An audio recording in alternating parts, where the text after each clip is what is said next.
Ça fait maintenant un peu plus d'un an que je suis installé en Andalousie et je vous propose dans cette vidéo de faire un petit bilan honnête de la vie en Andalousie avec les plus et les moins.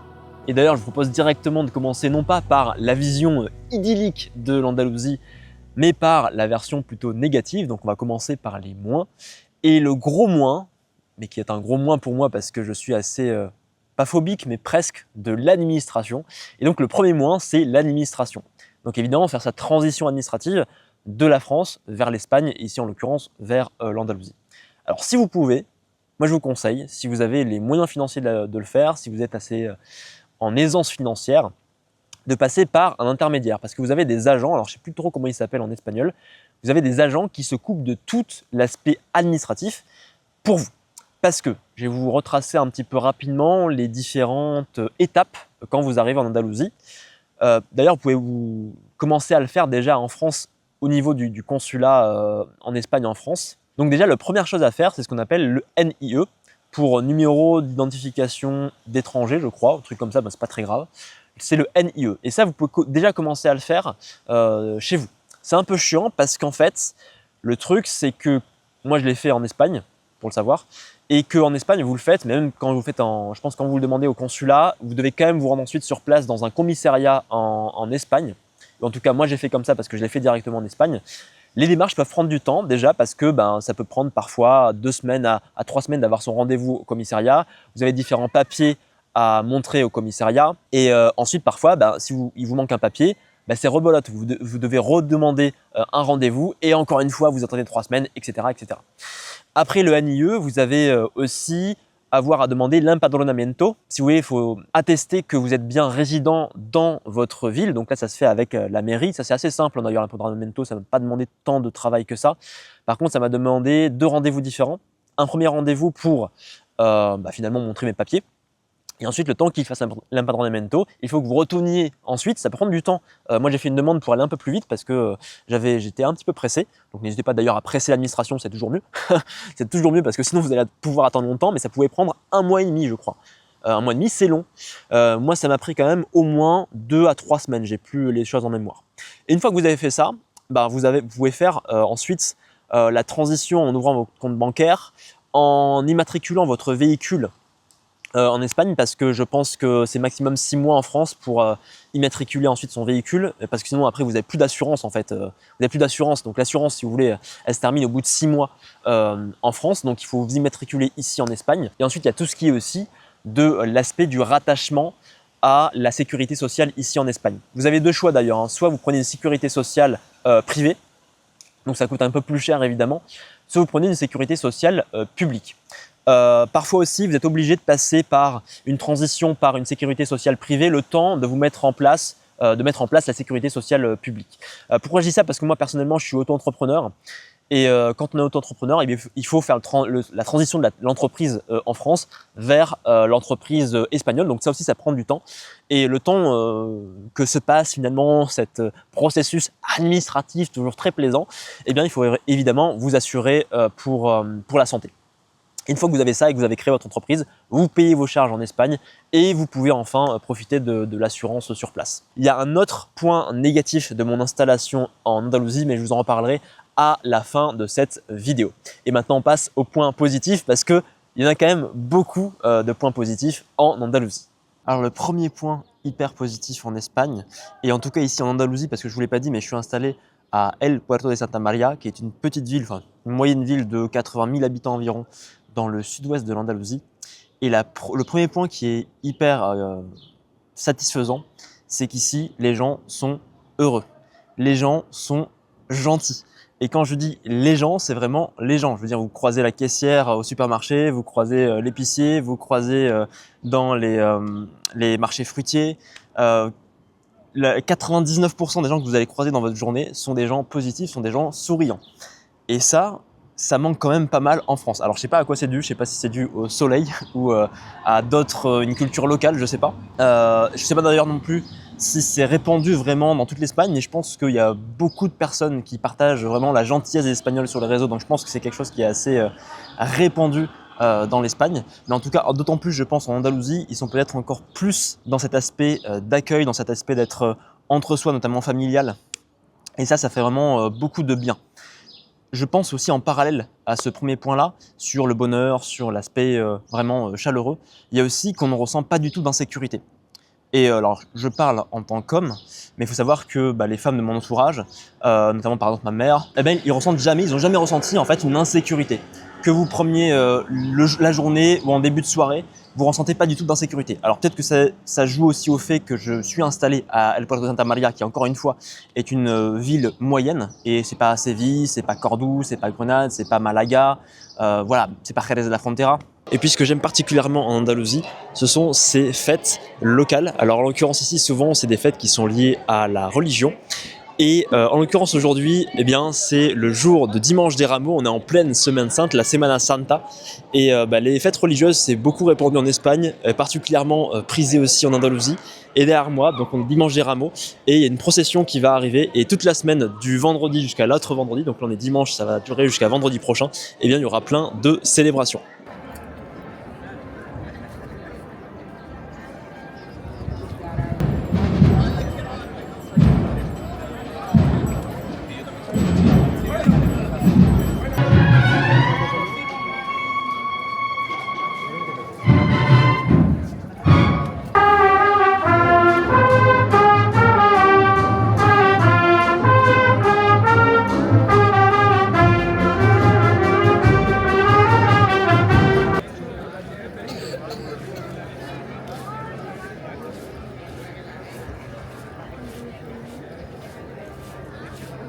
Et puis l'autre tradition qui est importante ici, c'est évidemment toutes les fêtes qu'il y a autour de Noël.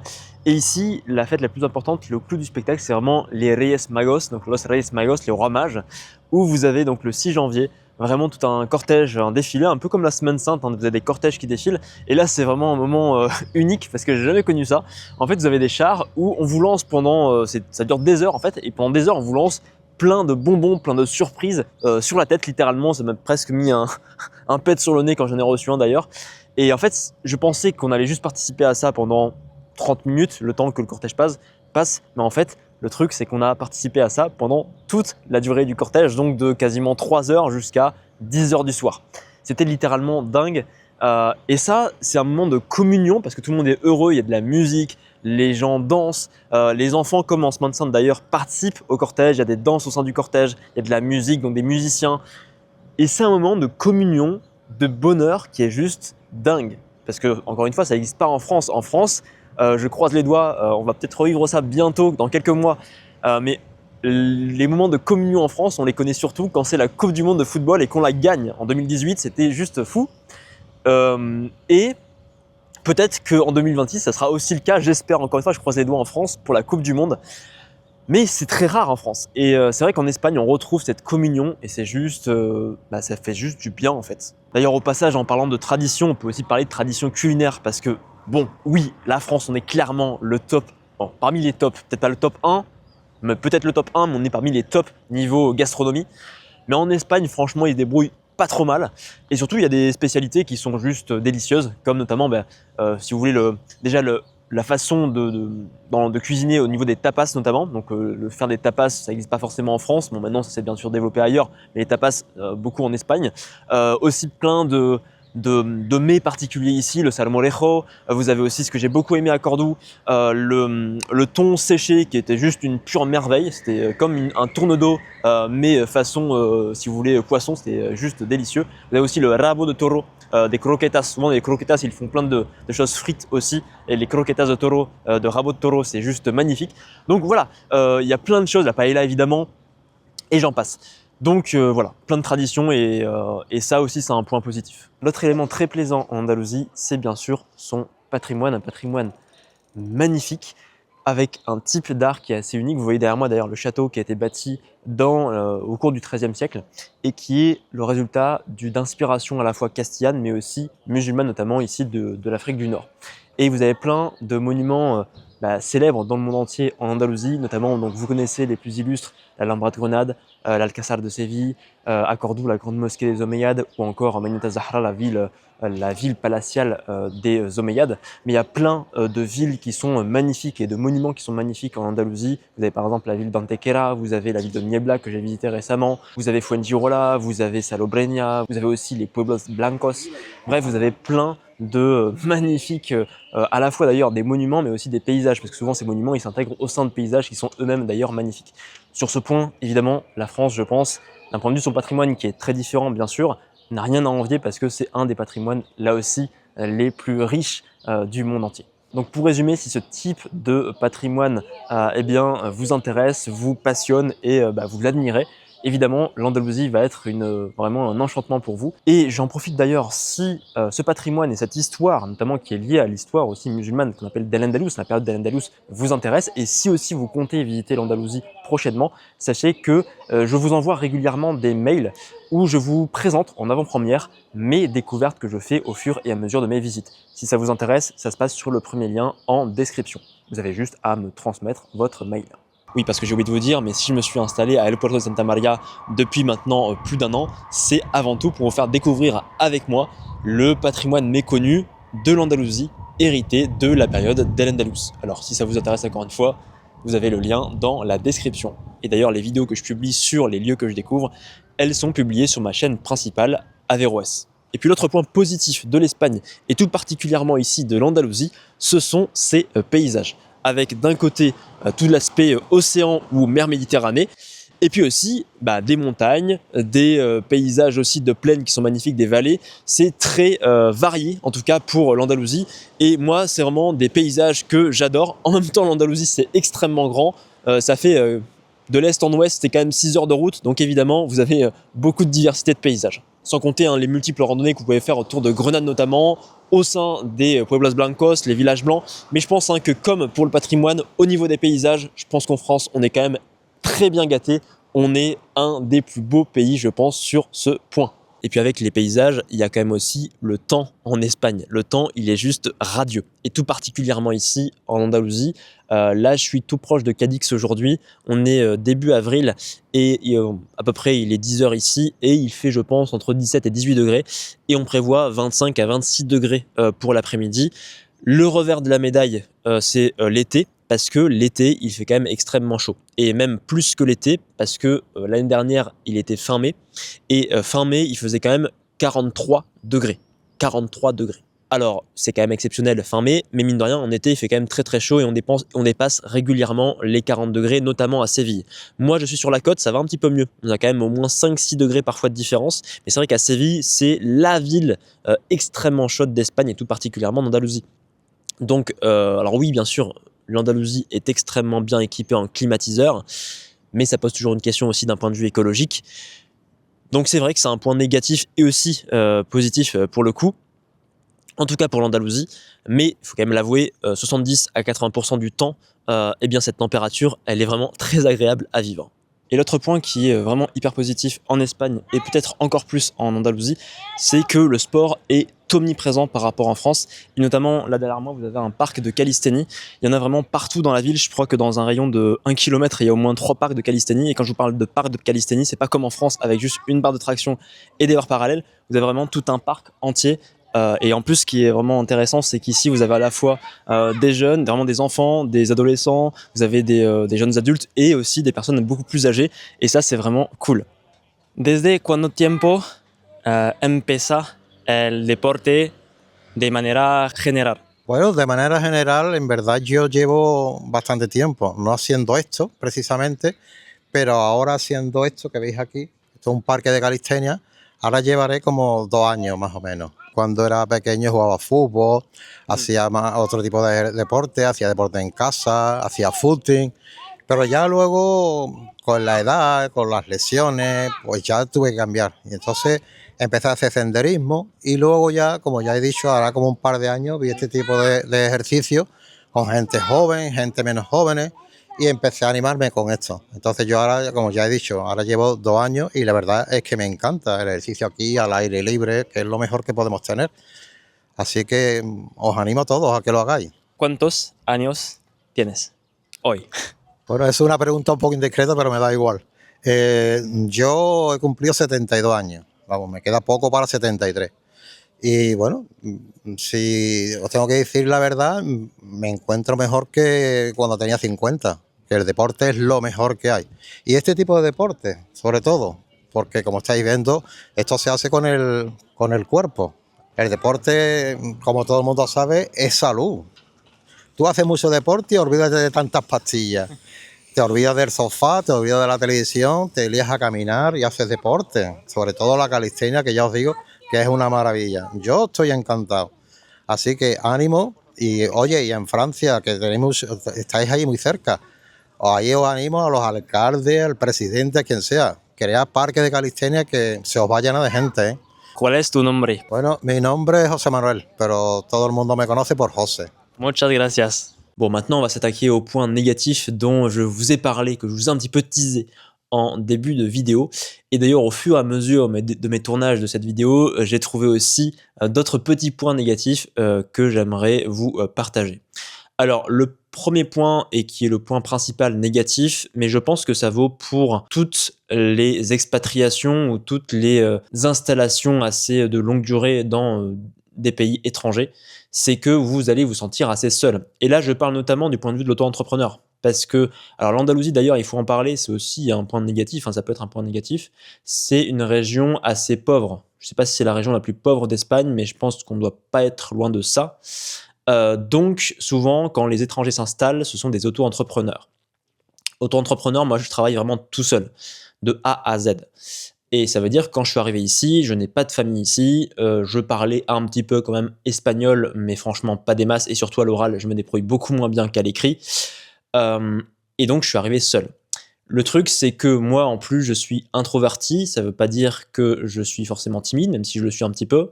Mais je suis introverti, donc je me recharge vraiment quand je suis tout seul et quand j'ai beaucoup de personnes autour de moi, ça me puise un petit peu de l'énergie, ça m'aspire de l'énergie. Et c'est vrai que j'ai du mal aussi à aller vers les personnes. Je suis pas vraiment hyper sociable, on va dire. J'aime pas, par exemple, aller en boîte de nuit ou faire la fête le soir tard, ça me motive pas du tout. Et ça a été un frein, et ça l'est encore d'ailleurs, dans mon intégration et dans le fait qu'aujourd'hui, je suis encore pas entouré du tout. Je suis le plus souvent seul ici à El Puerto de Santa Maria. Même si je suis solitaire, parce que oui, je suis solitaire aussi, donc c'est vrai que je le vis plutôt bien. Mais il y a quand même des moments où ça reste quand même assez compliqué. Mais si vous êtes comme moi, vous allez avoir quelques complexités au fur et à mesure du temps. Il faut vraiment sortir de sa zone de confort, aller vers les autres au maximum, et j'essaie de le faire, mais je le fais vraiment pas assez. Et ça peut se débloquer comme ça. Mais si vous êtes déjà extraverti ou vous allez facilement vers les autres, vous aimez la fête, surtout ça je pense. Si vous aimez la fête, ici en Andalousie, je pense que vous aurez vraiment aucun souci à vous faire des relations et vous vous sentirez pas du tout seul, je pense. Ça peut arriver à quelques moments évidemment parce que on reste quand même dans un pays étranger, au début surtout c'est compliqué. Donc il y a cette partie-là qui est quand même importante à souligner, la solitude. Il ne faut pas la négliger. Moi, je sais que ce qui m'aide beaucoup, c'est le sport. L'autre point négatif que j'ai trouvé au fur et à mesure de mes tournages, c'est aussi l'aspect de la saleté. En Andalousie en tout cas, je ne parle pas pour le reste de l'Espagne, il y a beaucoup plus de papier qui traîne par terre par rapport en France.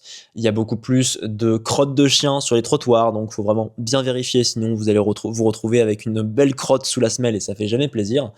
Et aussi beaucoup de papier. Les gens, j'ai l'impression, certains, je dirais pas tous évidemment et heureusement, mais certaines personnes ont beaucoup plus de facilité à jeter leur papier par terre. Et ça m'horripile toujours. Et l'autre point négatif, et on aura fini avec ces points négatifs et d'ailleurs avec la vidéo, c'est le bruit. Alors moi, j'ai pris l'habitude maintenant de prendre des boules qui est. Avant, j'avais pas l'habitude. Je suis encore privilégié parce que je suis dans une ville, El Puerto de Santa Maria, il y a 80 000 habitants et je suis quand même dans une rue qui est assez tranquille. Hein. Voilà, il n'y a pas de bar à côté, vraiment bruyant. Voilà. Par contre, c'est vrai que quand on est le vendredi soir ou le samedi soir, quand les gens rentrent de fiesta, j'ai l'impression, en tout cas, c'est mon impression, les gens prennent beaucoup moins le soin d'être discrets. Je veux dire, ils vont parler entre eux comme s'ils étaient à 8 heures du soir alors que il est 3, 4, 6 heures du matin. Et surtout, en plus, le truc, c'est qu'en plus de ça, les Espagnols ont tendance quand même, et les Andalous en tout cas, encore une fois sur ce que je connais, ont tendance à parler beaucoup plus fort que les Français. Donc pour moi, ça me gêne pas parce que vraiment, j'ai mis les boules de caisse, j'ai plus aucun souci. Donc voilà ce que j'avais à vous dire sur cette vidéo. Comme je l'ai dit, si l'histoire d'Al-Andalus vous intéresse, si l'histoire de l'Andalousie vous intéresse, si le patrimoine, l'architecture des monuments d'Andalousie vous intéresse, et surtout lié à la période musulmane, la période d'Al-Andalus, si aussi vous prévoyez de visiter l'Andalousie très prochainement, sachez que sur ma chaîne principale, mais aussi sur cette chaîne, j'en parle pas mal aussi, je vous transmets, je vous partage mes découvertes que je fais au fur et à mesure de mes voyages en Andalousie, notamment dans des villes qui sont peu connues. C'est ça qui m'importe surtout, des villes qui sont peu connues et qui possèdent un héritage vraiment magnifique, vraiment très riche. Et ça, je vous le partage notamment en avant-première et aussi en exclusivité parce qu'il y a certains mails, certains sujets au sein des mails que je ne traiterai pas ou peut-être vraiment dans un futur assez lointain sur ma chaîne YouTube. Et tout ça, je vous transmets ce contenu-là supplémentaire à travers des mails. Et si vous souhaitez les recevoir, ça se passe sur le premier lien en description. Sur ce, évidemment, si vous avez des retours à me faire, s'il y a d'autres personnes qui sont installées à l'étranger, notamment en Espagne, et qui plus est en Andalousie, qui peuvent faire un retour d'expérience aussi un petit peu en commentaire, bien évidemment, pas de manière aussi détaillée que dans cette vidéo, c'est évident, par écrit, c'est un petit peu compliqué, n'hésitez pas à le faire dans les commentaires. Si vous avez des questions à me poser sur l'Andalousie aussi, sur la vie en Andalousie, sur la vie à El Puerto de Santa Maria, n'hésitez pas à le faire également. Et sur ce, on se retrouve pour la prochaine vidéo. Vous connaissez l'abonnement, activer la cloche de notification pour ne pas rater les prochaines vidéos, tout ça, vous connaissez. Et sur ce, on se retrouve pour la prochaine vidéo, mais jusque-là, comme toujours, vous le savez, portez-vous bien.